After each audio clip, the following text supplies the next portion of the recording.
hope you're doing well. Uh, you probably noticed that last week we had our devotions. They were devotions that had been recorded perhaps at another time and replayed. The reason being is that my brother Mitch, Pastor Mitch, and Roberta and myself were back east working feverishly at the farmhouse, just trying to take care of all the stuff that my mother had accumulated, and my father also, but he's been gone for a few years now, so we had an opportunity to deal with the majority of his stuff. And it really kind of makes you think. I oftentimes kind of look at things and try and learn from the situations and circumstance that you go through. You hope that everything that happens to you is recognized as an opportunity to learn, even if it's a harsh experience. And in the midst of all this, I realize that, the things that actually have the most meaning to us are typically attached to a person. For example, I found some photos and got with I guess she's a great aunt, and had the opportunity to reminisce a little bit about family members on my mother's side that I never knew of. Pastor Mitch and Roberta were there with us, and we were kind of looking at pictures and writing down names and trying to identify those folks that were in our family way back.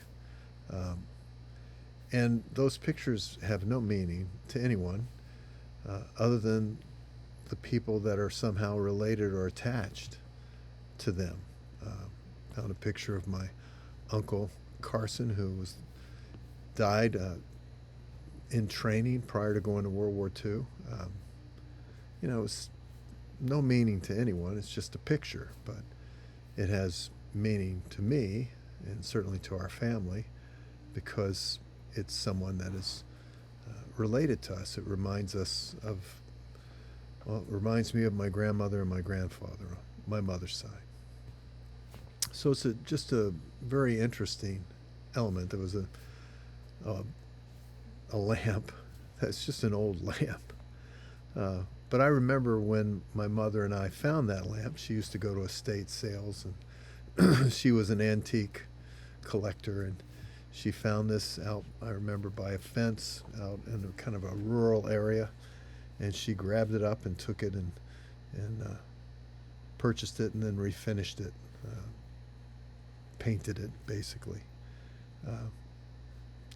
It has no meaning to anyone, but it does to me, because it ties me to her.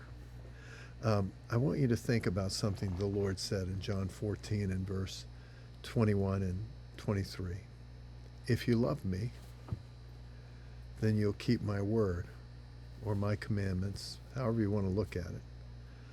But I want you to understand that our love for the word is attached to the person of Christ. And if the closer we are in our heart to him, the more his word is going to mean to us. The more we're going to look and search to know him through it. Because it's the revelation of his heart, the very heart of God. The one who came and became flesh, the word of God became flesh and dwelt among us, it says in John chapter 1. We beheld his glory, the glory of the only begotten Son of God. And yeah, so take a moment and think about that.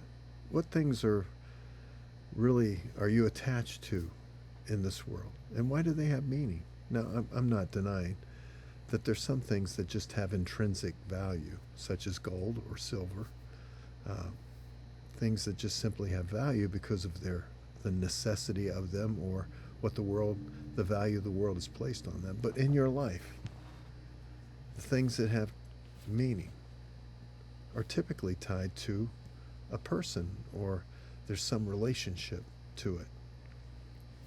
And that's what makes it so valuable to you. That's why my mother wanted to live on a farm, in a house that was, close to probably 90 years old.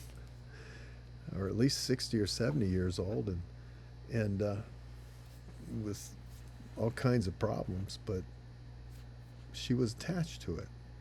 It meant something to her. It probably would have been a bother for most, but it meant something to her. In your life and in mine, let's keep the Lord where he belongs. If he is the first love of our soul, if we're drawn by that love in Hosea 11:4, then we should be in love with his word because it's attached to him. Till next time, friends, God bless you.